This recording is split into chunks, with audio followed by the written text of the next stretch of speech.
उत्तराखंड में मानसून को लेकर बड़ा अपडेट आया है। मौसम विज्ञान केंद्र के निदेशक विक्रम सिंह के मुताबिक प्रदेश में मानसून के 25 जून के आसपास पहुंचने की उम्मीद है, जो कि सामान्य के करीब ही माना जाएगा। साथ ही उत्तराखंड में इस बार सामान्य से 10% ज्यादा बारिश का अनुमान है।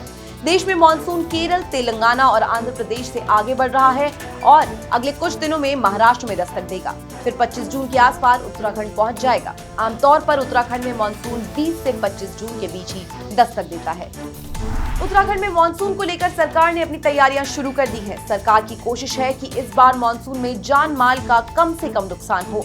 इसी सिलसिले में गुरुवार को प्रदेश के सिंचाई और बाढ़ नियंत्रण मंत्री सतपाल महाराज ने हरिद्वार में अधिकारियों के साथ बैठक की। अफसरों को मानसून की सभी तरह की तैयारियां पूरी करने के लिए निर्देश दिए गए। अधिकारियों को मुख्य बाढ़ नियंत्रण कक्ष के साथ साथ 113 बाढ़ चौकियां भी 15 जून से पहले एक्टिव करने के लिए कहा। इसके अलावा समय से सभी नालों की सफाई के निर्देश दिए गए ताकि वाटर लॉगिंग न हो और पानी की निकासी आसानी से हो सके। उत्तराखंड में बदल गया है मौसम। देहरादून और मसूरी समेत कई पहाड़ी और मैदानी जिलों में तेज हवाओं के साथ जोरदार बारिश हुई। इससे तापमान में गिरावट आई है और लोगों को गर्मी से राहत मिली है। मसूरी और टिहरी के धनौल्टी में तो आंधी तूफान के साथ इतनी तेज बारिश हुई कि कई पेड़ उखड़ गए, कुछ घरों की छत भी उड़ गई। हालांकि इन घटनाओं में किसी की जान को नुकसान नहीं हुआ। ऋषिकेश में तेज आंधी तूफान के दौरान लक्ष्मण झूला इलाके में बड़ा हादसा होते होते टल गया। बुधवार को तेज आंधी की वजह से लक्ष्मण झूला थाना परिसर में सालों पुराना एक विशालकाय पेड़ जड़ से उखड़कर गिरा। राहत की बात रही कि उस वक्त पेड़ के नीचे और आसपास कोई पुलिस वाला या कोई व्यक्ति नहीं था। इस तरह एक बड़ा हादसा होने से बच गया। बाद में एसडीआरएफ की मदद से गिरे हुए पेड़ को थाना परिसर से हटवाया गया।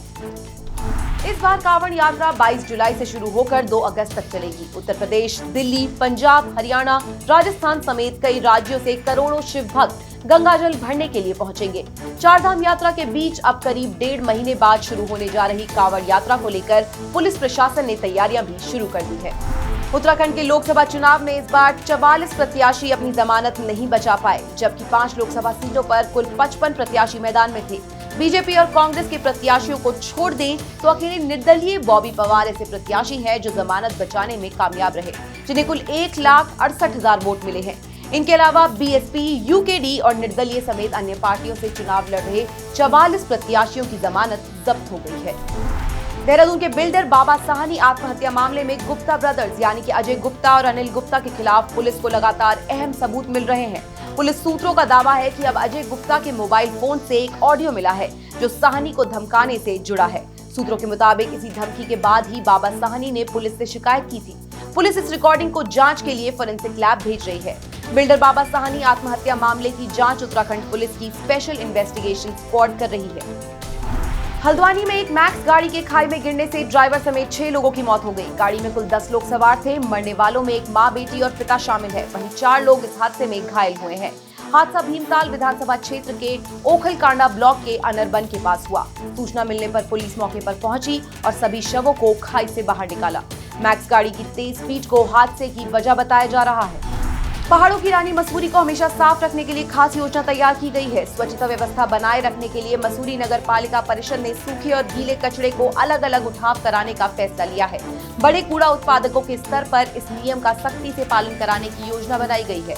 सभी को गीला और सूखा कचरा अलग अलग देने को कहा गया है। इससे पहाड़ को साफ रखने में मदद मिलेगी। साथ ही पर्यटन स्थल में घूमने आने वाले लोगों को कूड़े जैसी स्थिति का सामना नहीं करना पड़ेगा। नियमों का पालन नहीं करने वालों पर एक्शन होगा। बल्क कूड़ा जनरेटर्स पर जुर्माना भी लगाने की तैयारी है। उत्तराखंड के प्रमुख वन संरक्षण वन्य जीव समीर सिन्हा ने एक विशेष पहल की शुरुआत की है। उन्होंने 2500 किलो प्लास्टिक कचरे के वाहन को देहरादून के हर्रावाला केंद्र से हरी झंडी दिखाकर आगे रवाना किया। इस कचरे को रिसाइकलिंग के लिए भेजा जा रहा है। 2500 किलो प्लास्टिक कचरा देहरादून के गोविंद राष्ट्रीय उद्यान और वन्य जीव विहार के साथ साथ केदारकंठा और हरकी दून से इकट्ठा किया गया है। इसमें वन विभाग के साथ वेस्ट वॉरियर्स संस्था की बड़ी भूमिका है, जो हिमालय के पर्वतीय क्षेत्रों में लगातार स्वच्छता के लिए काम कर रही है और पर्यावरण को प्लास्टिक मुक्त बना रही है। वेस्ट वॉरियर्स संस्था ने इलेक्ट्रॉनिक कचरा लाओ और पौधा पाओ मुहिम की भी शुरुआत की है, जिसके तहत अगर कोई संस्था को अपना इलेक्ट्रॉनिक कचरा देता है तो उस व्यक्ति को उसके बदले एक पौधा दिया जाएगा।